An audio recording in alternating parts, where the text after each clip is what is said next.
Okay, so you want to start making your own sourdough bread. You totally should, and you need to start with a sourdough starter. It's super easy to do. Full disclaimer, it does take about 7 days to complete this process, but it is totally worth it. As a hobby baker, I've tried a lot of different methods for doing a sourdough starter, and I found one that I really like, that I have been using for quite a long time now, and I'm going to teach you how to make a sourdough starter. I'll go over all the tools you need, things you probably have in your house already, and we'll talk about the methodology behind it and the reason that we do things a certain way while we're creating the sourdough starter. Also, how to maintain it once you've completed this process. To talk a bit about sourdough before we start, sourdough is not just a flavor. It's a method of bread making that relies on natural fermentation and cultivating wild yeast. Unlike commercial yeast that relies on a single strain of yeast that is used to make dough rise, sourdough is made with a mixture of wild yeast and bacteria that are found in the flour and the environment, and you can grow those on your own in your house. How cool is that?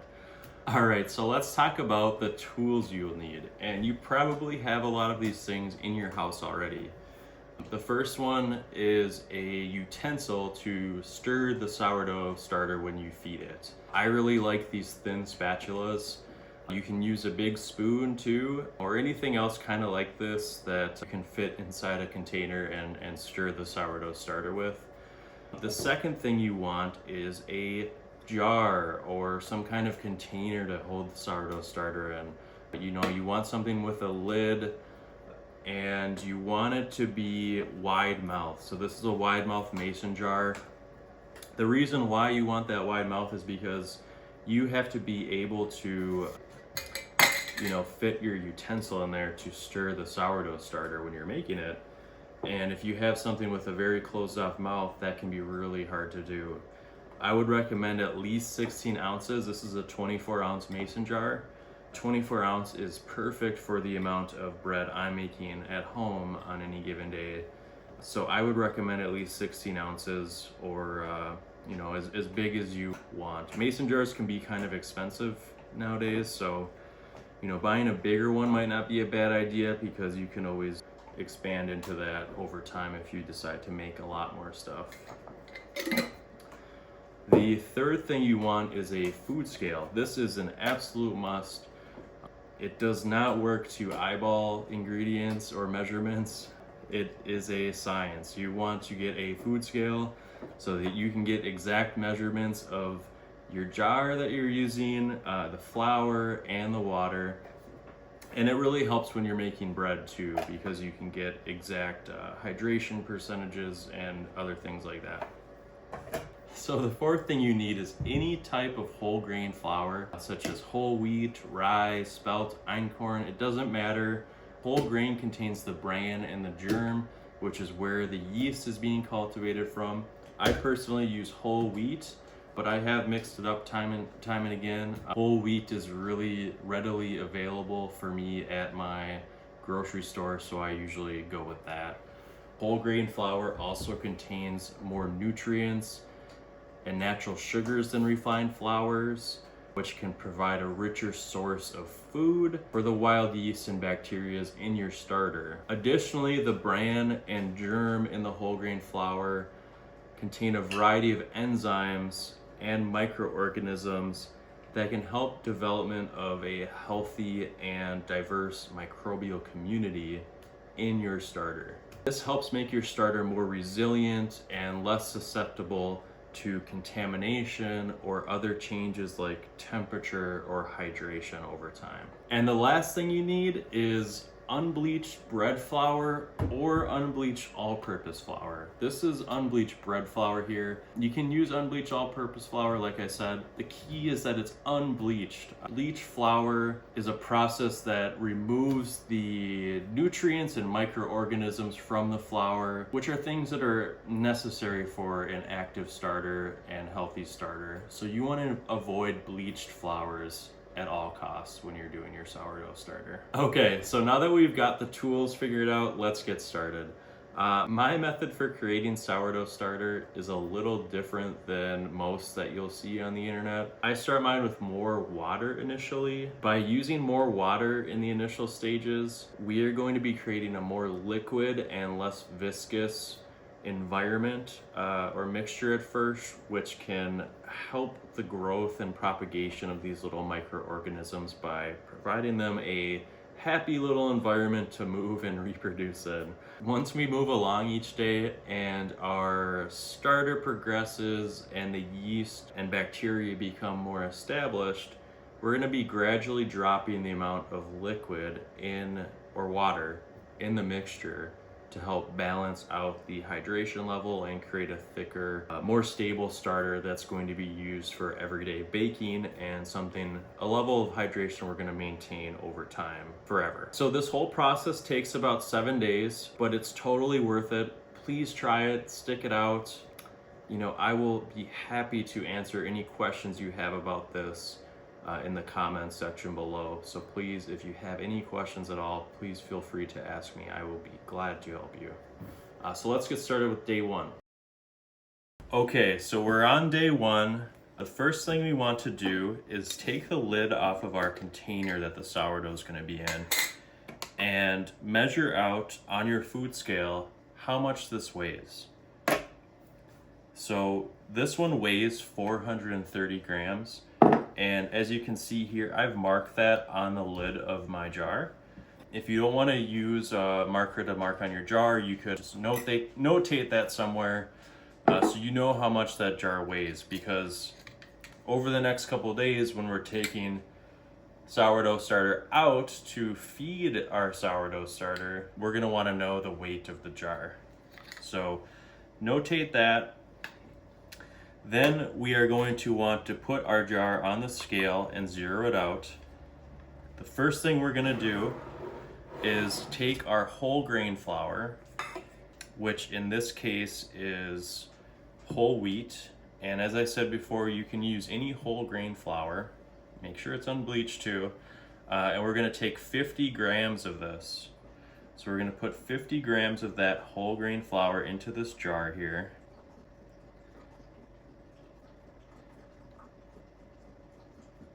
All right, we've got 50 grams. I'm gonna set that aside and I'm gonna grab my unbleached bread flour or unbleached all-purpose flour. And I want 50 grams of that too. So 100 grams total of flour.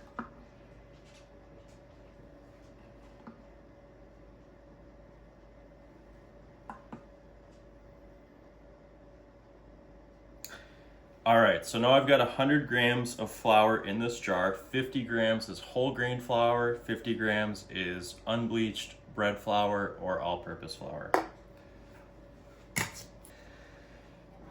The next thing I want is water. You want this water to be warm, between 75 and 85 degrees. You know, over time, you're just gonna kind of get used to what that temperature is like from your sink. You don't want the water to be too hot to where it's gonna kill off microbials.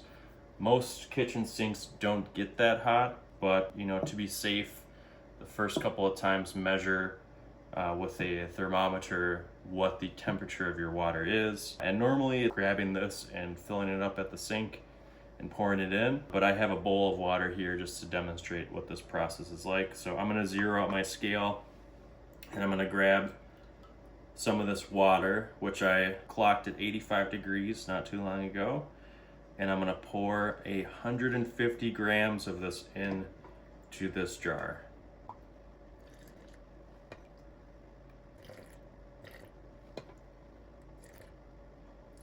All right.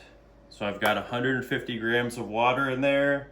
I've got my 100 grams of flour. I'm gonna take this off the scale and I am going to take my spatula or spoon or whatever you have and mix this up really good. One thing I've found is that flour kind of likes to get stuck on the edges of the jar or container, and so it's good to have a spoon or spatula where you can kind of scrape the edges and make sure all the flour chunks or spots are fully integrated with the water. This is going to be very soupy these first couple of days as we have more liquid than we do flour, but over time, as the days go on, it's going to become more balanced. So once we have that fully mixed, we are going to put our lid on. All right, so we've got this closed up and we are going to just simply set this aside and let it do its thing for 24 hours. So this time tomorrow, we're gonna come back and feed this. Okay, so we are now on day 2, and as you can see, our sourdough starter has a layer of water on the top, which is known as hooch. That's part of the fermentation process, and as we go out through the days or continue through the days and reduce the amount of water and have a more balanced water to flour ratio, that's going to be a less common occurrence. But for now, what we're going to do is stir in that hooch with our sourdough starter, get it nice and integrated here. And now we're going to feed our sourdough starter. We're going to use a little different measurements than we did yesterday. I'm using a paper towel, but you can use a bowl. Once this gets established, you can use this to make other things with the sourdough discard. But for now, I'm going to be removing this, so I'm going to just place it on a paper towel. Yesterday on day 1, I had measured the weight of the jar, which was 430 grams. Today, I want to take everything but 50 grams out. So now that I know the weight of the jar from yesterday, I can measure this at 670 grams. So I'm going to remove quite a bit and get this down to 480 grams. So I'm going to have 50 grams left over. The weight of my jar is 430 grams. I'm going to leave 50 in there, so that's 480 grams. So what I'm going to do is I'm just going to pour this out onto the paper towel and measure it. So it's at 510, just a little tiny bit more. Let's see. Perfect. Okay, so I'm gonna just set this aside. And for today's measurements of flour and water, I want the same amount of flour that I did yesterday. So I'm gonna zero this out. And I want 50 grams of unbleached bread flour or all-purpose flour.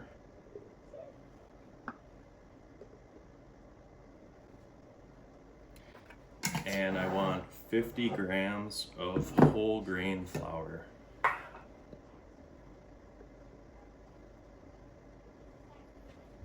And again, it can be any kind of whole grain. I'm using wheat. All right, so I've got 100 grams of flour total. And now I want 120 grams of warm water. This is 85 degrees. I'm gonna zero out the scale and put 120 in there. This is why a food scale is very important, because you want exact measurements when you're doing this. You do not want to eyeball this because that can cause issues. So now that that's in there, I'm going to set the food scale aside and I'm going to get my spatula back and just stir this up, get it nice and integrated. Mix it up really well. You don't want any clumps of flour hanging out in the bottom corner, so make sure you scrape the sides with your spatula or spoon or whatever you're using.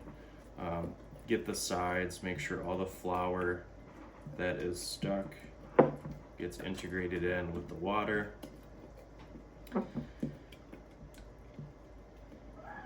And this shouldn't take any more than 10 or 15 seconds to do. And okay, so this is fully integrated now. I'm going to put the lid back on and I'm going to set this aside again for another 24 hours. and I'll see you on day 3. Okay, so it is now day 3, and you may have noticed yesterday while this was sitting on your counter that it may have risen a little bit, and you may have noticed some air pockets forming. At this point in time, it's been about 24 hours, so it's fallen down from where it may have risen, but there are still little air pockets present. And yesterday you may have noticed, like 8 to 10 hours in, that there were quite a few air pockets, and that's good. That's a really good sign. So today for day 3, we are going to use the exact same measurements we did yesterday. So we're going to do 50 grams of whole grain flour, 50 grams of unbleached bread flour or unbleached all-purpose flour, and then 120 grams of water. So you may have noticed also that when you open this up, there is not as much hooch as there was yesterday. And when you smell it, it should give you a kind of acidic or vinegary type smell, and that's perfectly normal. And you can't really see it here because if I tip the jar, well, maybe you can, but you can see that there are air pockets present on the top, and it's really kind of starting to form nice webs in there, which is what you want to see. So what I'm going to do is I'm going to zero out my scale. I know that this jar is 430 grams. I want to leave 50 grams of this in the jar. So I'm going to pour my discard onto this paper towel. Like I said yesterday, you could pour this into a bowl if you want to save it for a recipe or do something else with it. As we're making this sourdough starter, I'm just going to toss this. So I'm going to dump out a huge chunk and assess what that is on the scale. So it's at 565. I want it to get down to 480 because my jar is 430 grams and I want 50 grams left in.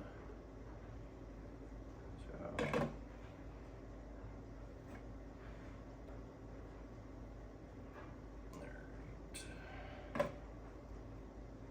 there we go, 480. So now I'm just going to set this aside, and I'm going to get my whole grain flour, zero out the scale, and put 50 grams of this in there.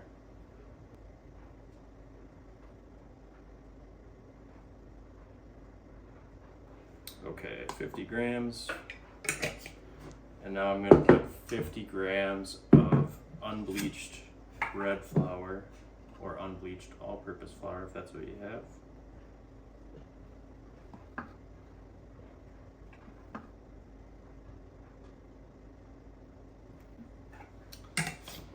And lastly, I want 120 grams of warm water. This is 85 degrees.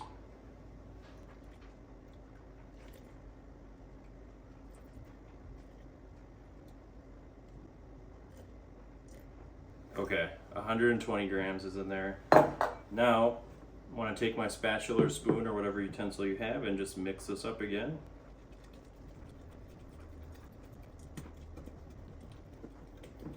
Make sure all the flour gets out of the corners. Scrape down the sides.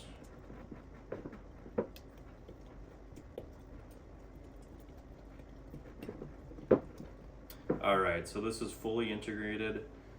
And again, we're just going to put our lid on and set this aside on the counter for another 24 hours, and we'll feed it again tomorrow. If you get a chance, take a look, as the day progresses and look at the activity in here. It's pretty cool. You should see it rise a little bit. You should see some air bubbles form on the sides and on the top. Take a look at that activity, and I'll see you tomorrow for day 4. Okay, so it is day 4.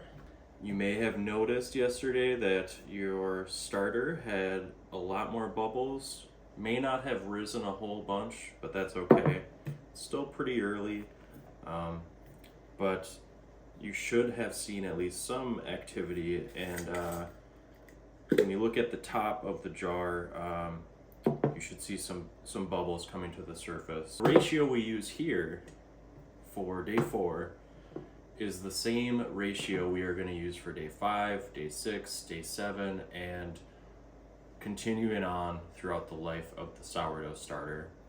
This is going to be a more even ratio one you typically see in a regular sourdough starter. There's 3 types of sourdough starters. There's a liquid sourdough starter, a regular sourdough starter, and a stiff sourdough starter. This is a regular sourdough starter.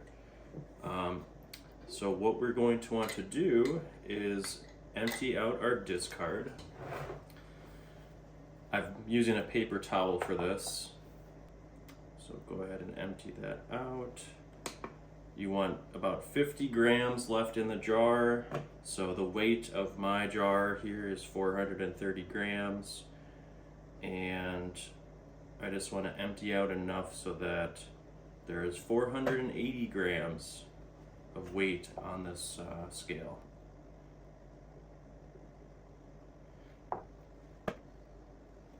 $20 grams off. All right, let's scoop a little off the top here. All right, perfect. So I'm just gonna set this aside for now. And I'm gonna grab my flour. I'm gonna put in 50 grams of whole grain flour.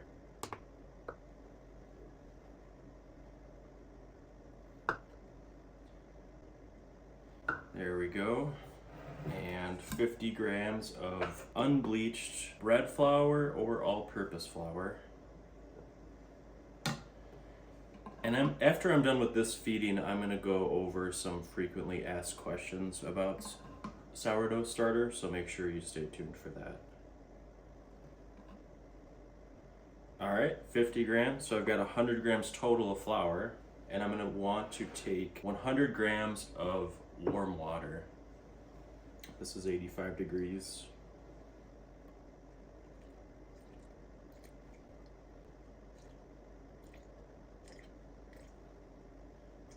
And I want to be careful not to add too much water because we are going for that balanced starter now, balanced ratio, 1-to-1.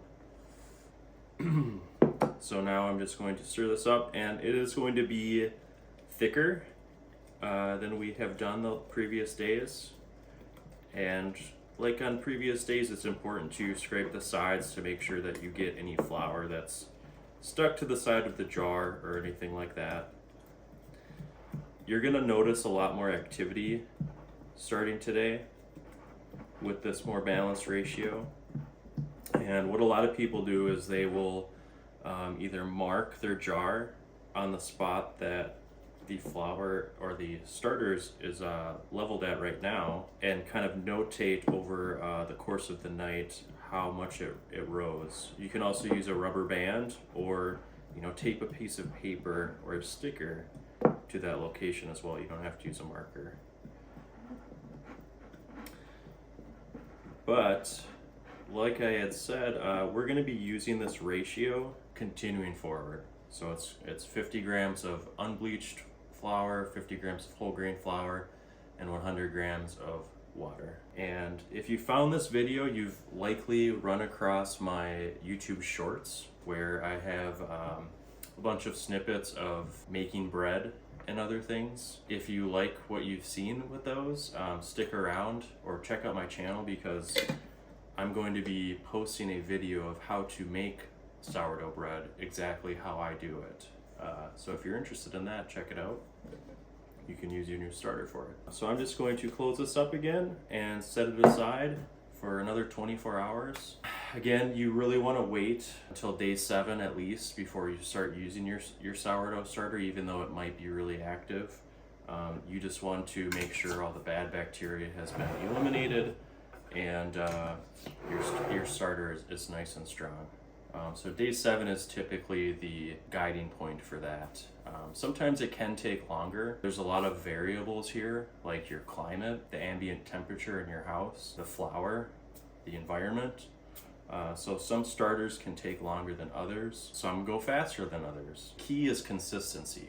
So you just want to make sure that you're consistently measuring your flour and water, making sure you put in the correct ratios in there, making sure you're taking out all but 50 or less. You really don't need to leave a whole lot of starter left in the jar. You can, get by with just 25 grams or even a little bit less. I think at one point in time I had left 15 grams in the jar on accident, and just to experiment I added my 1-to-1 ratio, and it did just fine. So I'll have more information on that in the upcoming frequently asked questions section of this video. So set that aside, let it do its thing, and then tomorrow use the exact same ratio. All right, so we made it. Hopefully you've stuck it out for 7 days. You've noticed some good activity on your starter. It's really rising. I wanted to talk a little bit about the lifespan of the sourdough starter as far as activity level goes, and I have this little diagram here. This is typically what the life cycle of your sourdough starter will look like. When you feed it, it's going to start slowly and then gradually spike up and then kind of plateau towards the top here and then drop off. And that's something you really want to keep an eye on, because your variables where you live could vary differently from mine. You could live somewhere really cold or really warm. The room temperature where you live could be higher or lower than where I am. So it's really good to kind of notate the activity of your sourdough starter to kind of see what the typical time frame for things are once you feed it. This arrow here is typically where you'd want it, where it's going to be, approaching its most active. And that's where you'd want to use it for like bread and other types of things where you need a really active starter. With mine, if I'm making bread, that's typically a 2-day process for me. So the day before I start, I will feed my sourdough starter at about 9 p.m. the night before.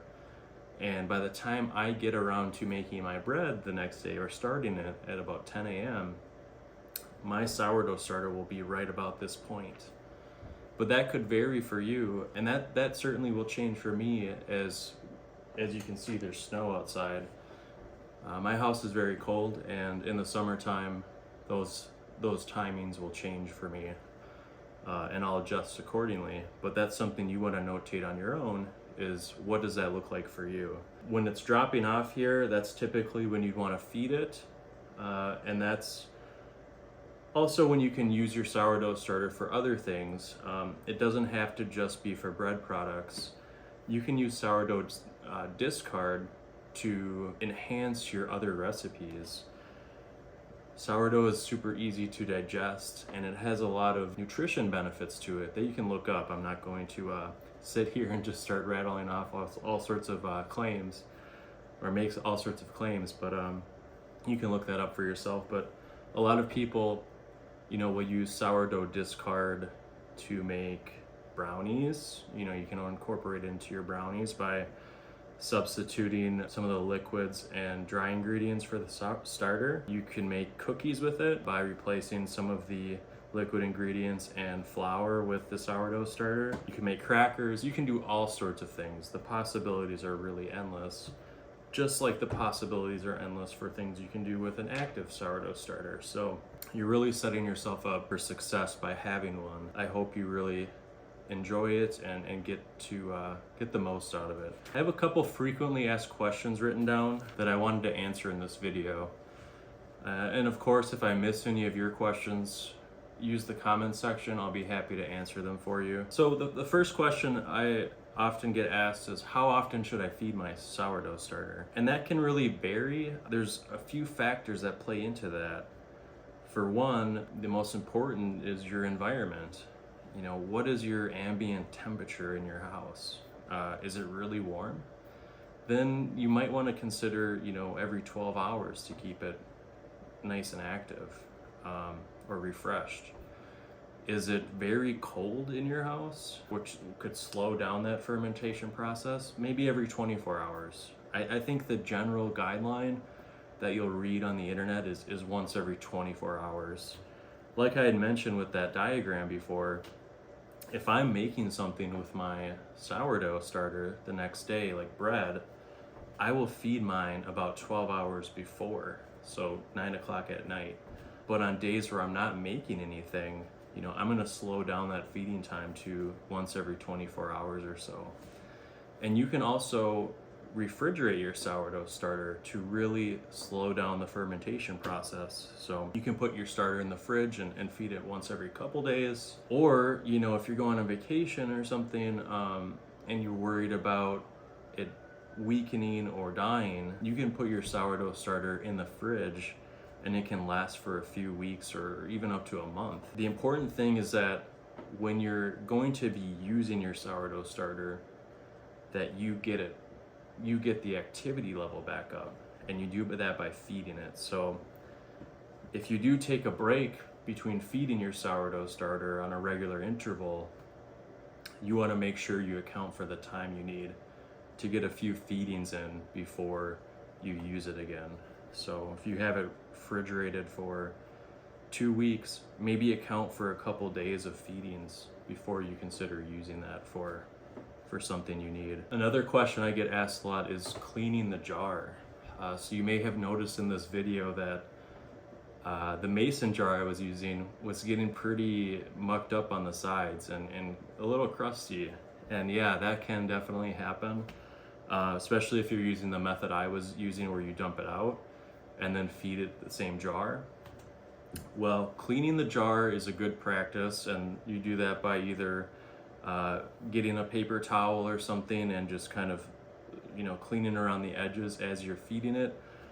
Or what I like to do is once every week or two, when it's feeding time for my starter, I will take out like 25 or 50 grams, put that into a new jar, and then feed the new jar, and then do whatever with the old one, either discard it or use it for something else. That's an easy way to clean it. That way, once the old jar, you've used the discard for something or thrown it away, you can clean that old jar, and then a week or two later switch back to the jar. That's just for mason jars. For other containers, there are other companies and styles of sourdough starter containers that might be a little easier to clean. You may have seen some people use like a plastic box, and that's kind of easy to wipe down.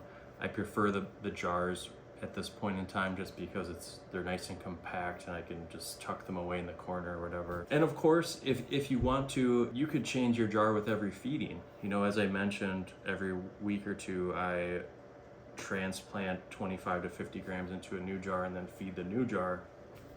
I think there are some people that would do that every day, that they feed their sourdough. It seems a little excessive to me, but whatever is easiest and best for you. It takes a long time for mold to grow on these sourdough starters.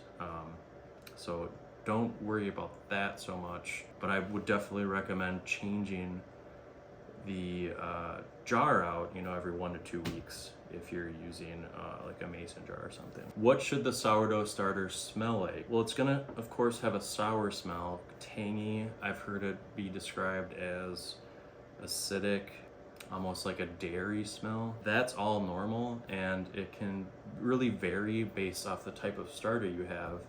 If you have a liquid starter or a stiff starter or a regular starter, that smell is going to change a bit. But yeah, it's not going to smell like flour. It's going to have a tang or a sour smell to it. What's the difference between a liquid sourdough starter, a regular sourdough starter, and a stiff sourdough starter?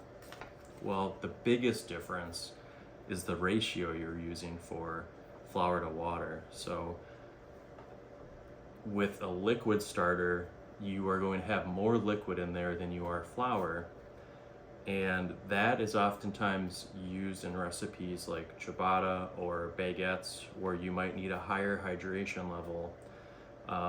And typically liquid starters ferment faster, so they can be used in recipes where you really need a quick rise to something. That's part of the reason why for the sourdough starter recipe, I started off with a liquid starter and then kind of eased into a regular starter. So a regular starter is even ratios, 50-50, water to flour. It's by far the most universal starter. You can use it for really anything. And then there's the stiff starter, which is more flour than water. And you'd use that in recipes like pizza. I mean, even sourdough bread, you can use a stiff starter if you want. Recipes where a lower hydration level is needed. Stiff starter typically has less of a tangy, sour flavor to it. But yeah, those are the primary differences between the three. And honestly, you can't go wrong with just using a regular starter. They're really kind of universal, and you can do a lot with them. So there are certain recipes though that would call for like a stiff starter, and that'd be super easy to switch to. Same with the liquid starter. You just take a bit of your discard into a new jar, a separated out jar, and then just add the right ratios to that jar to make it a stiff or liquid starter. Some people even maintain all three of those at once, just so they're ready for anything. Another question I get a lot is, should I be worried about my jar overflowing? Yeah, I think so, because like I said at the beginning, I would recommend at least a 16 ounce or 24 ounce jar to use the ratios I was demonstrating there. There are times when I've used those, 100 to 100 ratios in a 16 ounce jar, and when I wake up the next day, when my starter is, approaching its peak, it's almost at the top of the jar. So you want to account for that, because it is definitely possible for your jar to overflow, and that's okay. I mean, it's just a little bit of a mess for you to pick up, but I would definitely give yourself room. So another question I get asked is, how do I get more starter if I want to make more bread or more something on one day? Well, it's super easy. You just adjust your ratio. So let's say there's a day where you're gonna make 6 loaves instead of 2. Well, when you go to feed your starter the next time, instead of just adding 100 to 100, bump it up to like 300 to 300, or whatever you would need to make those 6 loaves.